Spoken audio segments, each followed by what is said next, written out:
All right, welcome everyone. Thank you all for attending this webinar entitled 1 in 36 million about how severe lead pollution is impacting the health and future of the world, hosted by Pure Earth. I'm Rachel Kupka. I'm the Executive Director of the Global Alliance on Health and Pollution, and pleased to be your moderator for today. Before we get started with our presentations, just a couple of quick points. Please keep your microphones on mute, and please feel free to put questions in the chat box. The panelists and presenters will be answering questions as we go along, and we will also take questions on your microphones at the end of the session. Today's webinar is part of a series of events being hosted by Pure Earth for the World Health Organization's 10th Annual International Lead Poisoning Prevention Week, which we're really pleased is expanded beyond just lead and paint this year to look at multiple sources of exposure to lead pollution. Today, we will be looking at the successes in Bangladesh around lead pollution, and we'll also look forward at what are the ongoing needs, gaps, and goals to be able to address lead pollution in Bangladesh. To get us started, we'll start with a screening of a mini documentary produced by Pure Earth called Shaila's Story. It's a portrait of a mother who's raising a young child with brain damage as a result of lead poisoning caused by exposures to lead from informal battery recycling in her village in Mirzapur. Let's take a look.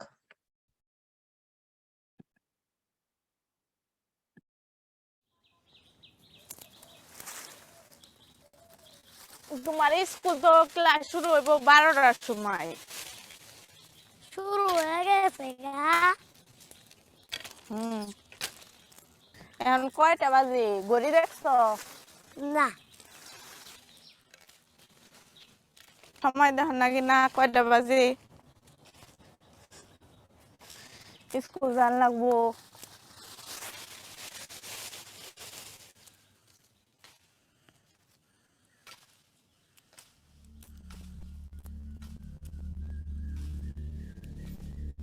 আমার নাম শাইলা আক্তার আমার দুই ছেলে বড় ছেলে class 3 তে লেখাপড়া করে আর একটা ছেলে আছে সাথে আমার ছোট আর আমরা মির্জাপুরে আসছি এই জায়গায় অনেক বছর ধরে শিহাব যখন আমার গর্ভে ছিল আমাদের বাড়ির পাশে একটা ব্যাটারির কারখানা ছিল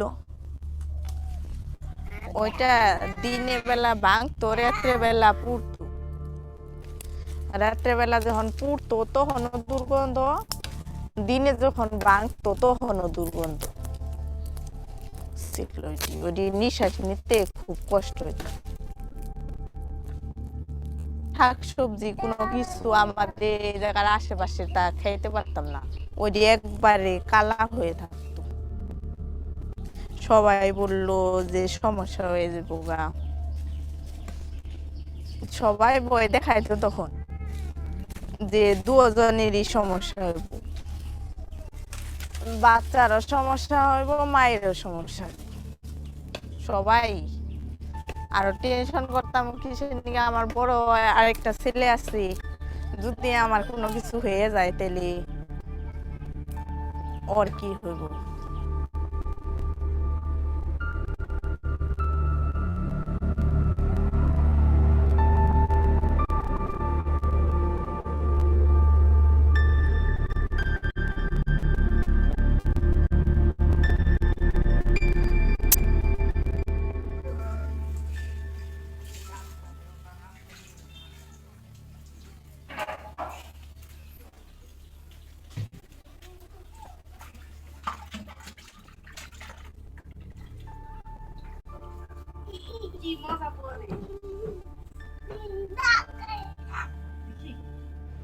ফ্যাক্টরি আসার আগে এটা ও লেখাপড়া করতে পারতো সাইম ও মনে রাখতে পারতো তারপর পরীক্ষা দিয়ে ক্লাস 1-এ উঠলো 1-এ উঠাও ভালোই রইলো তারপর আস্তে আস্তে সব কিছু গুলিয়ে ফেলাইলো এইটাই আমি বুঝতেছি এখন যে শিশার কারণেই মনে হয়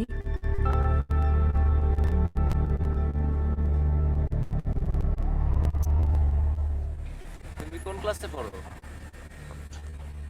তো ক্লাস 2 তে কোন স্কুলে রাজাবাড়ি আর স্কুলে তোমার বন্ধু বান্ধব কারা? মিম আর অনেক আছে। ও মিম তোমার স্কুলেই পড়ে? হ্যাঁ তোমার আমার ক্লাসে? লাগে। হ্যাঁ কোন ক্লাসে? 3 ও মিম 3-তে পড়ে? ওদি উঠতে পারে আমি উঠতে পারি। তুমিও 3-তে পড়ো? হ্যাঁ তুই তুমি একটু জানি আগে বললে তুমি ক্লাস 2-তে পড়ো। মনে নেই। মনে নাই?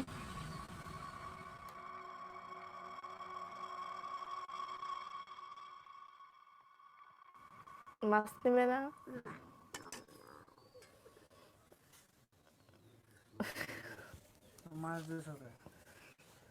খাইলে কি করবো অবস্থা হন? হ্যাঁ ঘুমাইবে।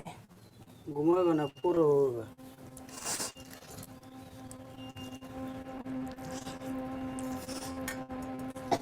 এখন দিন যত যাইতেছে কোনো কিছুই মনে রাখতে পারে না। এই যে ওনার থেকে ছোট ছোট পোলাহানি হাসি ঠাট্টা করে সারাক্ষণ এটি শুনে ওরা বউ লজ্জা পায় যে পড়তে পারে না, মানুষে ই করে। এই যে টিচারের কাছে একটা পড়তে দিছে ওর একটা ম্যাডামের কাছে, তাও কোনো কাজ হইতেছে না, স্কুলে পড়ে কোনো কিছুই মনে রাখতে পারে না। মাস শেষে টাকা দেন লাগে, পড়া না দিলে আমি টাকা দিম কি, সেজন্য ওরা বলে। এটি নিয়ে অনেক টেনশনের মধ্যে আছি ওরে নিয়ে। এই শিশার কারণে আমার 2 ছেলে রক্ত পরীক্ষা করছিল সাইমার শিহাবে। রক্ত পরীক্ষা করার পরে এটি রিপোর্ট দিছে আমার 2 ছেলের সাইম ও শিহাবের শরীরে সীসা ধরা পড়ছে। শিহাবের ধরা পড়ছে 471.28 আর সাইমের ধরা পড়ছে 291.14। ওর চিকিৎসার বিষয়ে এটি আমি কোনো কিছুই এখনো জানি না, যে কিভাবে এটি এই সীসার থেকে মুক্ত হবে এবং লেখাপড়ার প্রতি ওর মন আসবো, এটি আমি এখনো সঠিক জানি না কোনো কিছুই।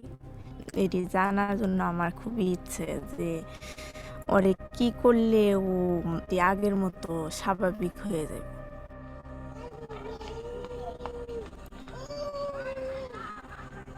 ওরা পরে কথা 30 দিনে তো 30টা করে যদি অক্ষর একটা করেও যদি শিখে তাও তো কিন্তু কোনো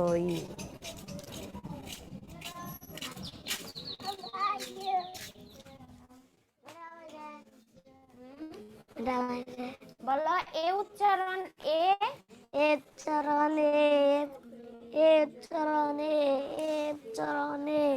আমার আমার মা আমার মা আমার আশা খালি 2 ছেলে লেখাপড়া করলে মানুষের মতো মানুষ হইলে, আর আমার কোনো আশা নেই। উচ্চারণ এ, এ উচ্চারণ এ, এ উচ্চারণ।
All right, thank you so much for showing us that very moving video and giving some visibility to what we think of as really an invisible killer, an invisible cause of disability. Attention to the issue of lead poisoning is growing. This week of International Lead Poisoning Prevention is certainly a testament to that. Stakeholders are now coming together to begin to understand how to address this really critical issue. Awareness raising is absolutely key, and the importance of telling these stories enables us to understand the impact beyond just these big statistics of 1 in 3 deaths, 1 in 3 children being lead poisoned globally. Next, let's hear from Dr. Howard Hugh.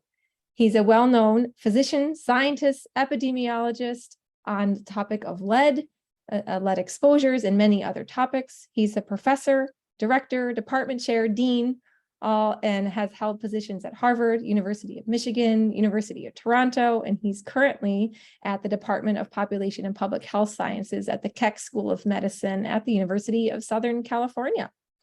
He has a plethora of experience leading international teams, working on environment, nutrition, social genetics, epigenetics, determinants of adult chronic disease, as well as impaired child development in many, many countries, such as India, Mexico, China, the US, and elsewhere.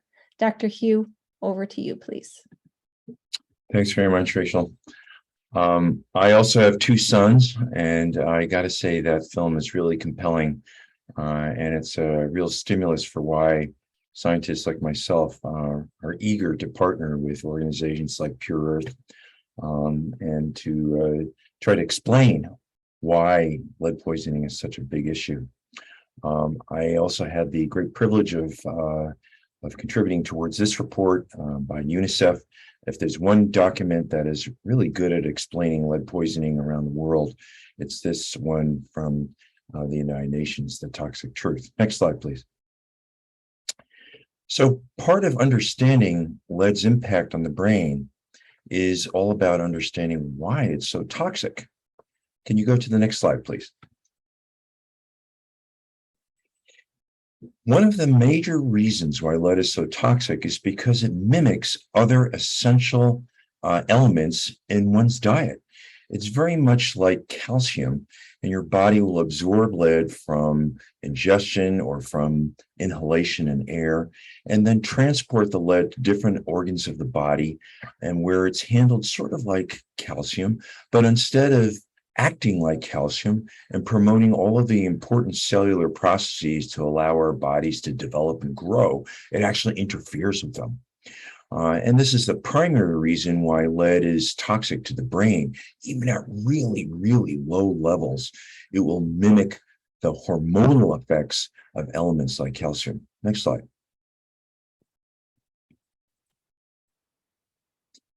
How do we know this? It's a combination of 2 major disciplines. One of them is basic science.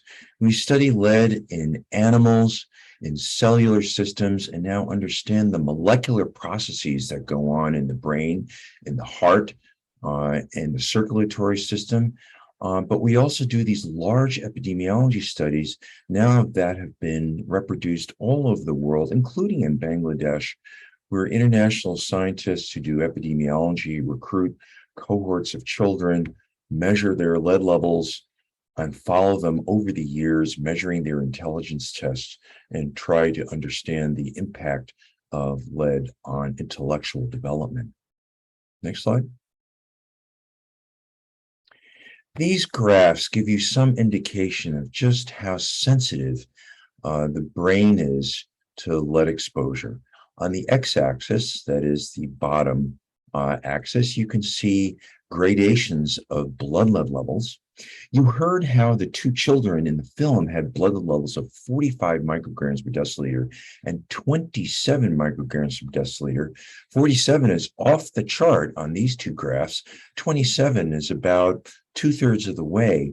But you can see even well before those levels, there's this dose response decline in IQ on the left-hand side, going all the way down to 1 microgram per deciliter of lead in blood.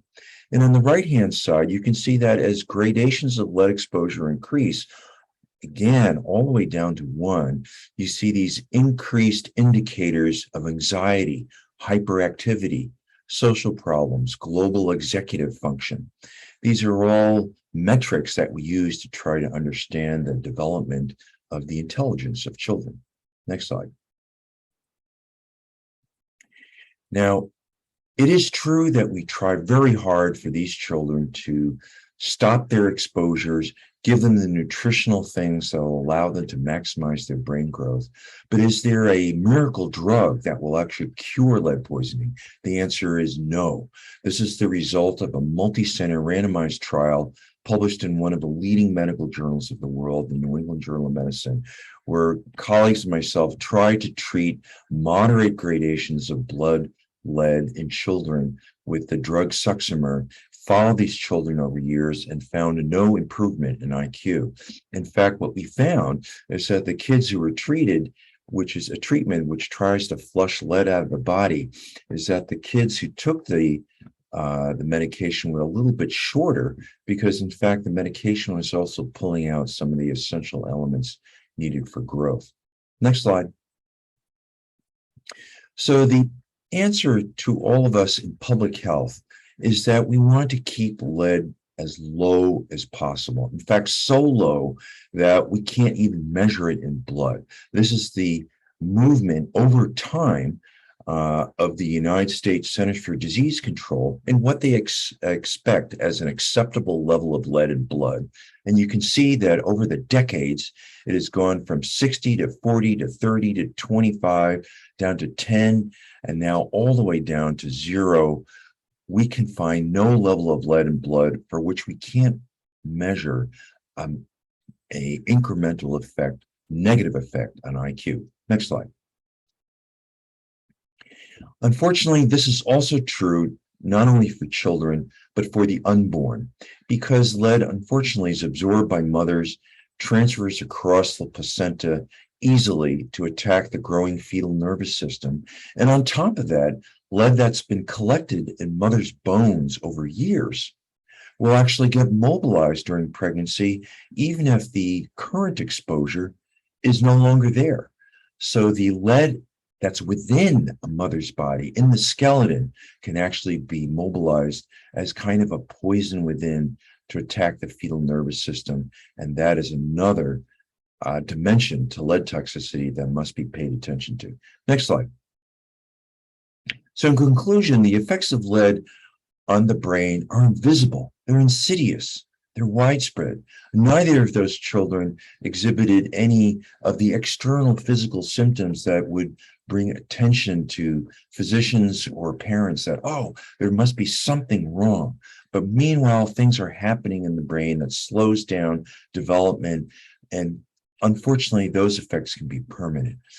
We have no treatment solution. The solution really is prevention of exposure to children and women, and in fact, for adults, because there are adult effects as well. Thank you. Thank you, Dr. Hugh, and for always succinctly putting in such years of complex research into such a short and really very accessible and understandable form. Lead is certainly causing irreparable and permanent damage in children, and the intergenerational effects are just astounding. Next, we will hear from Dr. Mahbub Rahman, who has a master's in public health and population sciences and more than 22 years of experience working in public health programs and research. He is leading the Environmental Intervention Unit at ICDDRB, which is a Bangladeshi organization working not only on lead pollution, but other public health issues. And his team of public health professionals, epidemiologists, anthropologists, social scientists are all working on heavy metal contamination, especially lead, as well as antimicrobial resistance, the water and sanitation agenda, among other issues in Bangladesh. Please, Dr. Rahman, over to you. Thank you so much.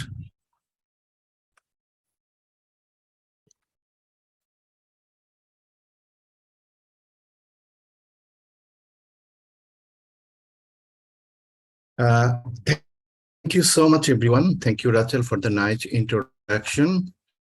Let me start very differently. Today we had a seminar on lead week, lead poisoning in Bangladesh.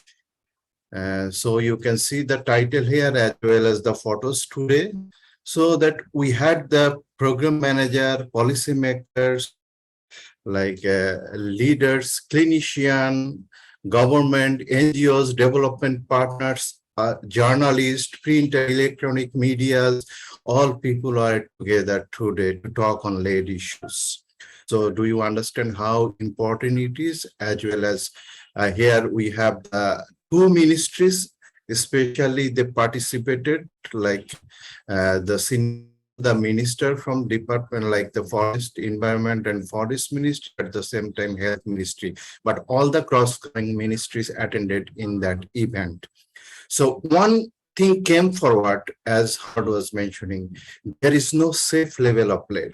So that a clinician, even they spoke today that as there is no safe level of lead, so don't bother about the number, because we found that in Bangladesh, we have the detectable level of lead for all the children that we assessed recently. So that let's focus on this and need for urgent attention. Let's see what are the major sources of like lead in Bangladesh. I think that many of you may be familiar, some of them are not, but one of the important is the lead acid battery that recycled electronic waste, lead-based paint. Earlier, turmeric was one of the important like spices for lead contamination, but now intervention that help to reduce the contamination. Cosmetics, aluminum cookware, ceramic utensils, like fishing sneakers, amulets, painted or colored toys, plastic materials, jewelry, as well as some of the processed foods that are people selling in the local shops. So these are the important sources that we found. Even then, some of them are very important. One of them is the lead acid batteries, as well as you see that paint and some other like that toys for the children. So here from we can understand the situation. In Bangladesh, it is estimated that around 36 million children are affected from the lead. Even then, the systematic review that reveal that like children on an average 7.87 microgram of deciliter their blood lead level. So it's really alarming. Even then, like that, I think that most of the health impact issues that discussed by Howard, however, you see that one of the important issues that we always consider, even nowadays, the future generation, like the children, they are very much impacted with the lead, even very minimum amount of lead that can basically make the toxic effect on an area that we need to focus more on this. And I am not going to talk about the other issues, but we might need to focus on the children, because if the toxic effect of lead, you have heard already that it's irreversible, so that we cannot make any changes or any intervention can not bring it to the normal again. So we need to focus on that issues. Let's talk about something about the awareness level in Bangladesh. It's really alarming because like me, many of us, those who are not working on lead issues, even they don't know about lead even. We recently did a study that even ULAB areas as well as non-ULAB areas, so that people living in the ULAB cycling areas, they hardly heard about, can tell the name of the lead. Even then, they don't have any other understanding about the lead source, how they are getting exposed, how can be prevented, as well as about how they can measure the blood lead level or test for it, so that you understand that the understanding of the cause, it is not prioritized yet.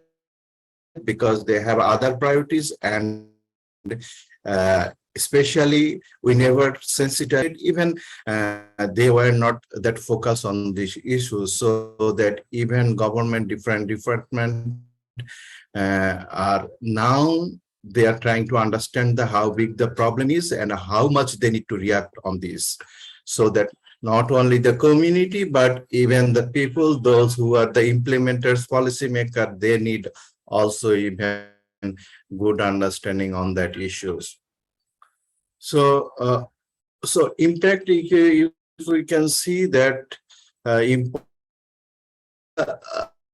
important piece that we need to know, because if we don't know the blood lead level, how we basically convince the policymaker, how we will show the people, see this is a problem. So BLL, if we do measure, can tell the situation of lead poisoning in a country, guide to identify the significant sources which is contributing to high BLL, allow to estimate the economic loss due to lead poisoning, and sensitize the government departments to take actions, and the intervention as well as taking the regulatory action is important along with the resource mobilization. If we know the problem, how big is it, then we can calculate how much resources that we need for that. One of the important piece is the BLL surveillance, because we are familiar with the surveillance for AMR. We do the surveillance like acute like antimicrobial resistance, maybe for outbreak investigation, many other cases. For BLL, so for lead poisoning, it also important because you know that generating evidence to show the nationally representative blood lead level, it's important. Doing the BLL, setting a reference value of BLL, because many of our like a practitioner even told today like that the reference that we have been using is CDC reference level maybe for the developed countries, but what could be the reference level for the low and middle income countries, so that if we do measure the BLL, that can allow us to set a like a reference value for the low and middle income countries. We can show the health impact. We can prioritize the lead poisoning. We can plan for resource allocation at the same time, including BLL surveillance in the operation plan by Ministry of Health that will allow to integrate the surveillance system for BLL in any countries. So priority for us, nationally representative child blood lead level data that will basically allow us to show the problem how big is, because now the studies we have conducted all are piecemeal in different settings, but even then we need to focus on this. Identifying the significant source who is contributing to the high blood lead level, because we know the blood lead level for the children. We know that sources of the different sources of lead poisoning, but whether these sources are contributing to the high blood lead level, it's really difficult because it's not possible always, because isotopic test only can tell the origin of the lead as well as that can prove it. We did it for turmeric, but in other instances we need to do this. Interventions for awareness building is very much important. We need to launch the national level launching for awareness building. At the same time, remediation intervention for the toxic site. You know that in Bangladesh identified at least 1100 toxic sites, but there are more. Support for the small paint industry, at the same time enforcing the regulatory action is very important. Training for the healthcare professional and community health workers, it's important, both environmental and biological, that the blood lead level surveillance is very important. Lead poisoning prevention hub, poisoning prevention hub maybe for South Asia, maybe for Bangladesh, that could help basically the partners to work together as well as support each other. As well as health impact studies, most are conducted in the high income countries, but in the low income countries, we might think about to generate some evidence. And at last, I want to show you very briefly, because I put many slides here because I am not wanted to go all the details, because these are very recent studies and most of them were not published yet. So in Mirzapur study, the video you have seen where we found the highest BLL 47.2 microgram per deciliter. You can see the CDC reference value 3.5 microgram per deciliter, so that you can compare. We had 3 arms, that 89% in the intervention arms, that means the ULAB area where we will deliver the intervention, the pure soil remediation intervention. 89% of these children or population had high blood lead level. 96% in the control one, where also the ULAB side. As for the general population, no battery recycling, 38% had high blood lead level. In Dhaka city, recently conducted a study. Sorry, Dr. Yeah, Rahman. I'm going to finish within a minute. 1 minute. 1 minute. Yes. So that in Dhaka city, like that, we had like a 500 G. You see that all children had detectable level of blood lead level. Out of this, 80% of the children had 5 microgram per deciliter and above blood lead level. So you can imagine the situation. Even my colleagues from the government, IDCR, they did a study in 4 districts of Bangladesh where the 2 ULAB site areas and non-ULAB site areas, where they also detected blood lead level for all children, and 65% and above the children had high blood lead level above the CDC reference level. So finally, like that, my colleagues from ESDO, they did a study about the lead in paint, so that in 2015, they showed it 77%, but later in 2022, based on the intervention, it reduced to 26%.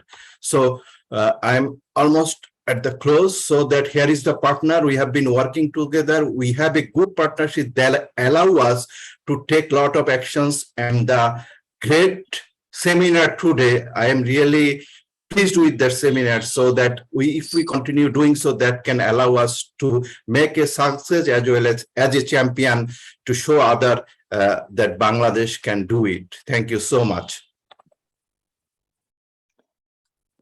Thank you, Dr. Rahman, and for also pointing out the interlinkages between the need for local data and how that will translate into kind of research into action or policy change, and the importance of working with multiple stakeholders to get all of that data together and get those policy recommendations and changes going into place. Next, we will hear from Siddiqa Sultana, the co-founder and executive director of ESDO, the Environment and Social Development Organization based in Bangladesh. She's also the vice president for Asia of the World Alliance for Mercury-Free Dentistry, and the first woman from South Asia to achieve the World Alliance global leadership role since operation in 2010. Over to you, Siddiqa. Thank you very much. I'm so sorry, I am just lately just enter. So thank you. I am really grateful to be a part of this session. So I'd like to share a little bit ESDO's initiatives to and also the relationship and collaboration with the Pure Art. So we are just moving forward to ban our elimination lead in paint or lead pollution. So ESDO had been working since 2008 from awareness raising activities to policy advocacy on the issue of ban lead in paint in Bangladesh. In this journey, ESDO conducted studies to evaluate the lead content of decorative paints in Bangladesh to show the country's initiatives to control the situation. As a result of ESDO's continuous policy advocacy, a standard for the paint manufacturing industry, setting the limit for household paint at a maximum of 90 ppm has imposed by Bangladesh Standard and Testing Institute, BSTI, in 2018. Beside this year, every year, ESDO also conducted studies to evaluate, to visualize the effectiveness of the mandatory rules for decorative paints, to urge for a mandatory 90 ppm standard for industrial paints to minimize lead pollution nationwide. So we have very good relation nowadays in Pure Art, and we are doing a similar type of activities and like awareness, like a policy advocacy, and also the doing some research. So it started working on ULab in 2017 and did a baseline study in 2018. In 2020, the organization engaged in a pilot project with UNEP and Pure Art on the ESM of ULab. Activities covered by the project included an assessment study, ULab recycling in Bangladesh, the organization of a stakeholder planning and coordination meeting, the development of a national strategy on ULab recycling, and a comprehensive review of the Bangladesh framework. ISDO has already submitted the country situation report on ULab recycling in Bangladesh to Pure Art with Pure Art. It is a combined report of ISDO and Pure Art. So you understand, a very short time we have we begin with coordination and collaboration with Pure Art in 2017. Now we are doing actually what Bahub Bhai just explained. In Bangladesh, we are is a team. We working. We just focus and just push to eliminate lead in everywhere in Bangladesh. So I would like to share some of our activities. So why we think about is how do children get exposed? So lead is, the lead is not healthy for their delicates and growing brains. As part of their normal growth, young children may be indirectly exposed to lead when they put toys, trinkets, or their fingers in their mouth. And children may come to contact with old paint and lead paint dust from homes and buildings that may have landed on toys, trinkets, the floors, window slides, or their fingers. However, their exposure to lead is most frequently caused by injection of household dust or dirt tainted with lead paint. So we know the children may also be exposed to lead if they ingest lead paint chips. It is a common habit of children. When they in here we see in also my home, I just seen the children are just leaking and in their also, whereas painting is in the window grills. So they are love to chewing and they are love to leaking is over there. So it's easily come to their body. So they're exposed to lead is most frequently caused by ingestion of household dust or dirt tainted with lead paint. And children may also be exposed to lead if they ingest lead paint chips. For instance, lead paint that is old or worm peels and split, and the little pieces of lead dust land on the dust and soil inside the outside of dwellings. So we understand and we know very well the attitude and behavior of children. So children are more likely to be subjected to lead poisoning because they are exposed to it during also the mother during and exposed to it during the pregnancy. Eat more food, drink more water, breathe more air per unit of body weight, have an innate curiosity to explore the world, and sometimes engage in pica and abnormally extreme form of hand-to-mouth behavior. And ladies also transferred through breast milk when the ladies are present in a nursing mother. So we already know when we discuss about today's in the seminar, some of our colleagues, she's from the institute for, and she's also working with the children. She served the children, and she just came when it started in Bangladesh, when we talk about the lead poisoning, and it also the cause for brain damage of the children.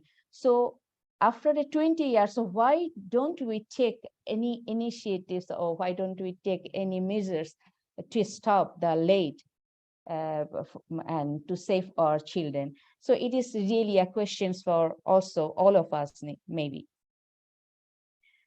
And what Mahbub I already discussed about what ISDO have been doing. When we started this campaign, it was 2008.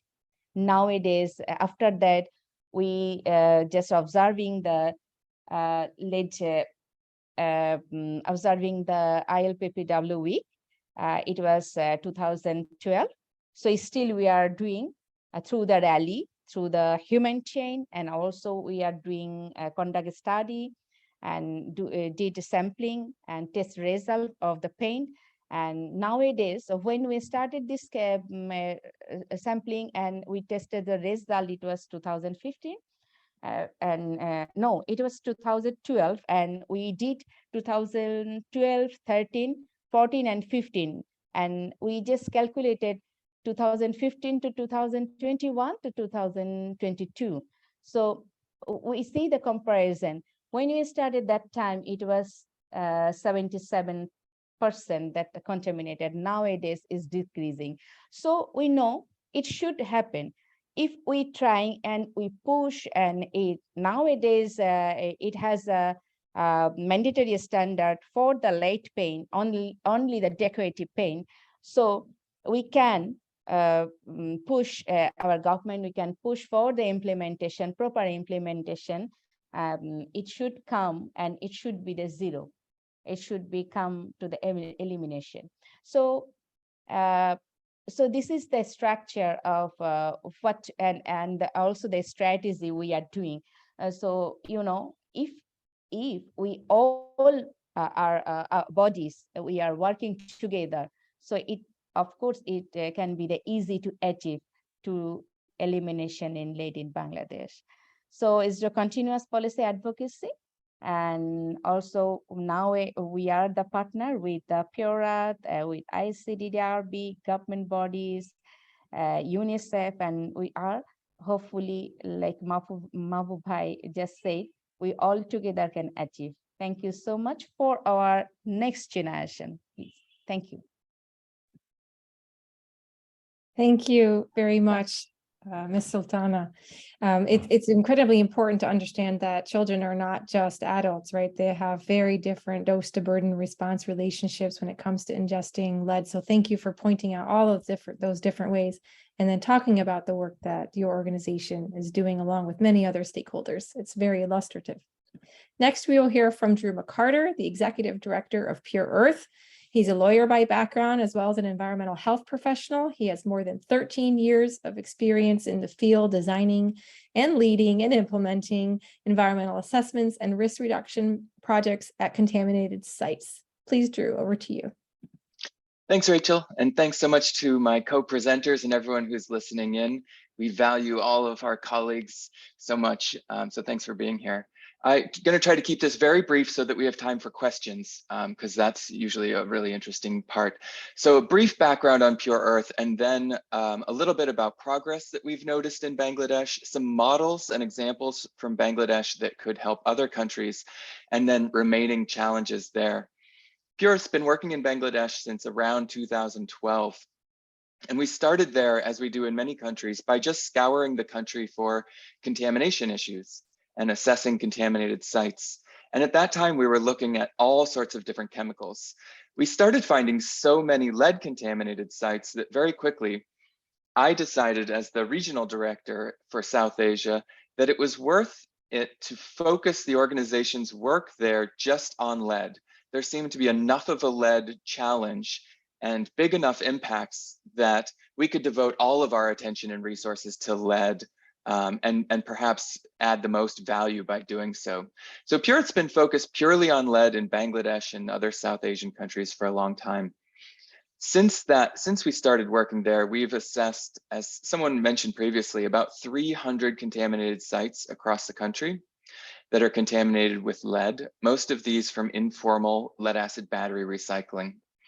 And after assessing these sites, we began piloting remediation projects. We started the first one in 2017 in a community called Cathgora, and saw really significant reductions in blood lead levels after that. And that was an important proof of concept for us.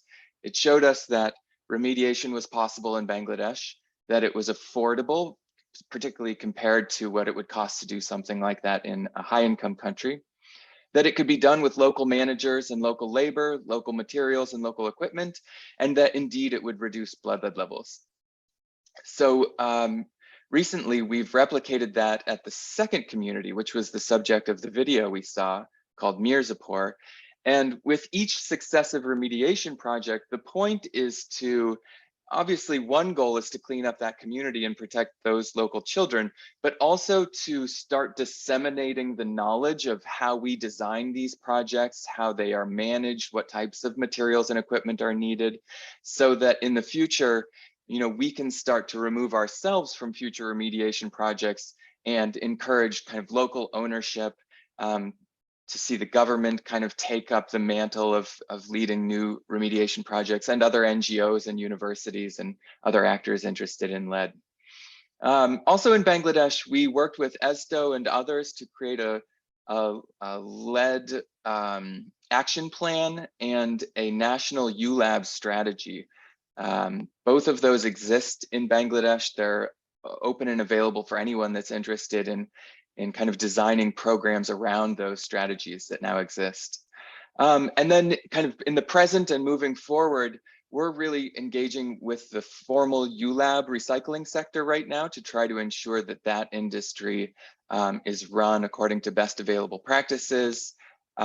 We're working with UNICEF and the government on an upcoming blood lead level survey to try to provide more data around the current context of lead poisoning. We're following up blood lead level monitoring with in-home source assessments. As Dr. Rahman showed us, there are a variety of products that could contribute to lead poisoning in Bangladesh. And as is the case in so many countries, it's really difficult to understand the relative contribution of each of these products. Are plastic mugs contributing to lead poisoning more than toys with lead-based paint, and how does that compare with spices and water and other sources? So in-home source assessment is really critical. And then of course, we'll be doing more remediation projects in the future and transferring more and more of that to the government. We have seen, Bangladesh is interesting because it's one of the most lead impacted countries, but it's also one where we've seen a great swell of enthusiasm and action and an increase in resources and attention. So I just wanted to point out some of the examples and models coming out of Bangladesh that could be helpful for other countries.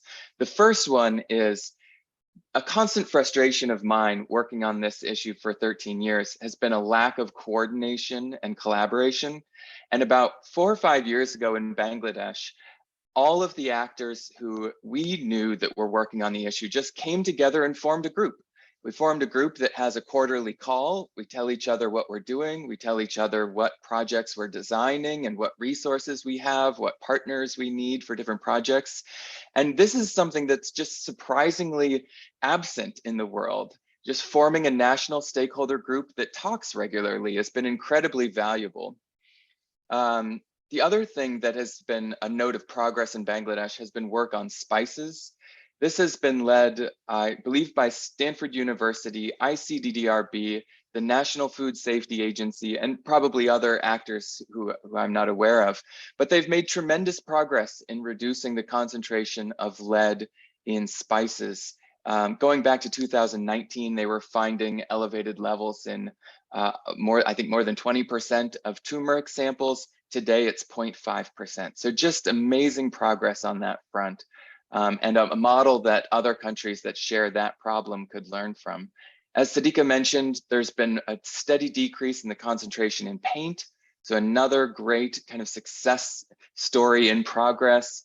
Bangladesh is going to be one of very few countries that has really good blood lead level surveys happening. This is so important, as multiple speakers mentioned, and just so rare in low and middle income countries. You can't solve a problem that you don't fully understand. And the progress on blood lead level measurements is really encouraging there.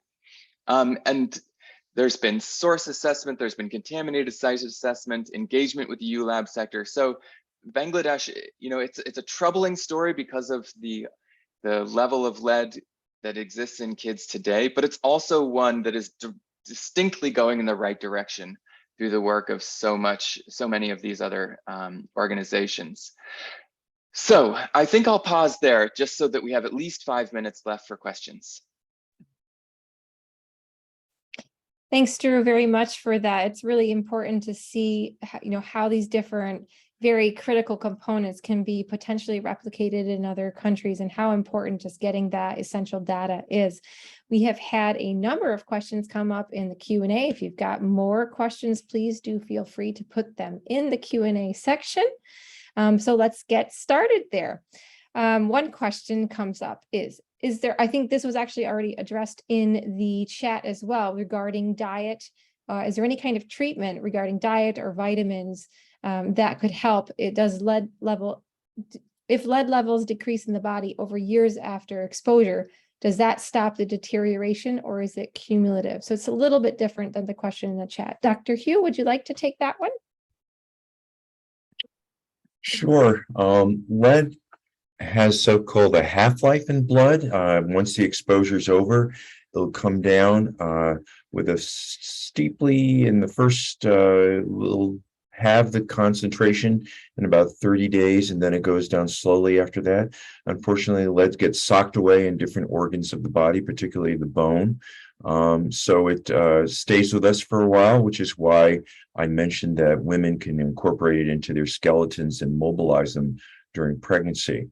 As far as we know, other than the medication that's used to treat acute lead poisoning, which is Suxamer, for children who are have very high lead levels and have anemia and vomiting and seizures, there is no role for treatment to remove lead out of the body that actually improves IQ. On the other hand, there is a role for the usual educational support things like special education, having parents be involved in it, in the education, and the labor and the efforts that the two parents in the film are making to try to educate their children do help, but it's far short of trying to prevent the exposure to begin with. Thank you, Dr. Hugh. We have another question regarding the differential contributions of various sources of lead exposure at the global level, especially in developing countries. So Drew, perhaps you'd like to address that question. Yeah, it's difficult to generalize at the global level because the sources that contribute to lead poisoning really vary tremendously from place to place. So I'm going to try not to generalize globally, except to say there are common patterns that we see. Paint and pipes have been a focus in high-income countries for a long time, and both of those sources exist around the world. But sources that are more kind of common in low and middle-income countries include these contaminated food products, particularly adulterated spices. We're finding more and more, which is quite troubling. The informal and substandard recycling of car batteries is a pretty persistent problem across low and middle-income countries.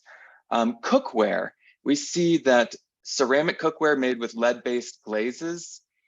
This is a significant challenge in Mexico, but goes beyond Mexico into many other countries, is a source of exposure. Troublingly, we're finding more and more that aluminum cookware, very cheap aluminum cookware that's made in kind of small batches, can be contaminated with lead. That's probably made with kind of mixed recycled metals, kind of melted down together, and lead gets in that as a result.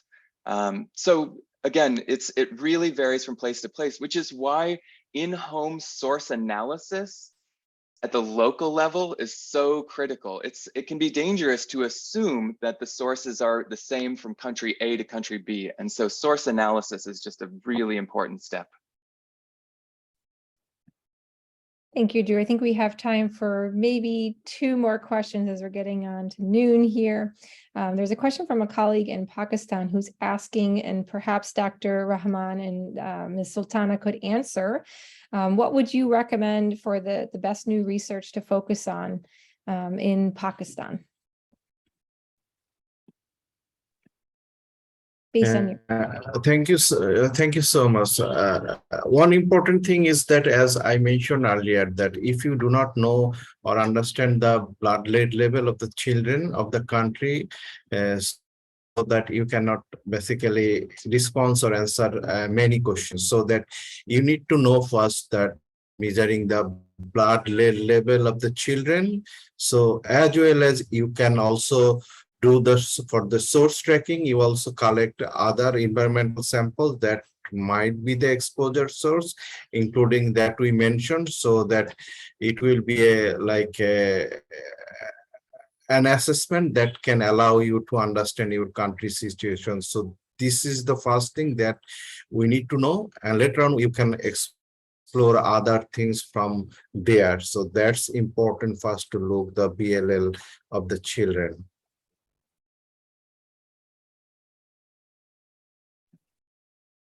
Thank you, Dr. Rahman. Ms. Sultana, would you like to add anything? No, I don't think so much, because I already explained about the lead paint details, and also what Drew mentioned already.